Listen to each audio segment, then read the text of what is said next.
আমি আজকে শুটকি রান্না করব, তার জন্য আমি শুকনো মরিচগুলো বেটে নিব। তো আমি কড়াইতে এখন তেল দিব। তেল দিয়ে আমি এখানে পেঁয়াজ, আগে থেকে কেটে রাখা পেঁয়াজ, রসুন, কাঁচামরিচ এগুলো দিয়ে দিব, দিয়ে নাড়তে থাকবো। তো আমি শুটকিটাও এটা পেঁয়াজ রসুনের সাথে কষিয়ে ফেলবো। তো আমি শুটকিটা এখন দিয়ে দিচ্ছি। তো শুটকিটা দেওয়ার পরে আমি এগুলো নাড়তে থাকবো। নেড়ে শুটকির যে গন্ধটা, এক্সট্রা গন্ধটা যেন আছে, এটা যেন না থাকে। আমি এটা নাড়ার পরে এটা ভাজা ভাজা করে ফেলবো। ভাজা ভাজা করার পরে আমি শুকনো মরিচ বাটাটা দিয়ে দিব। তো মরিচ বাটাটা দিয়ে আমি এটা কষাতে থাকবো। তো আমি ঝাল একটু কম দিচ্ছি, আপনারা চাইলে বেশি বেশি মরিচ ঝাল দিতে পারে। তারপরে আমি কাঁঠালের বিচি দিয়ে দিব। তো কাঁঠালের বিচি ছাড়াও এটা খাওয়া যায়। আমি যেহেতু কাঁঠালের বিচি দিয়ে খাবো, তার জন্য কাঁঠালের বিচি দিয়েছি। এরপর আমি একটু হলুদের গুঁড়া দিয়ে দিলাম।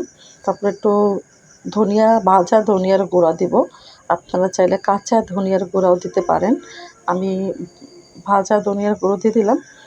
তো আমি আরেক চামচ ভাজা ধনিয়ার গুঁড়ো দিয়ে দিলাম। দিয়ে এটা আমি কষিয়ে নিব। কষানোর পরে আমি নাড়াচাড়া করে কষিয়ে তারপর আমি এখানে একটু পানি অ্যাড করব। তো আমি আগে থেকে ধুয়ে রাখা মরিচের পানিটা দিয়ে দিব। তো আমি আর কোনো পানি দিব না। তো আমি পানিটা একেবারে শুকিয়ে ফেলবো। অনেকে একেবারে একটু মাখা মাখা রাখে, আমি কোনো পানি রাখবো না। আমি আজকে পানি ছাড়া, মানে ভাজা ভাজা করে ফেলবো একেবারে। তো আমি এখানে লবণও অ্যাড করেছি, এটা আসলে দেখানো হয়নি। আপনারা যতটুকু পারেন আপনাদের পরিমাণ মতো লবণ দিবেন।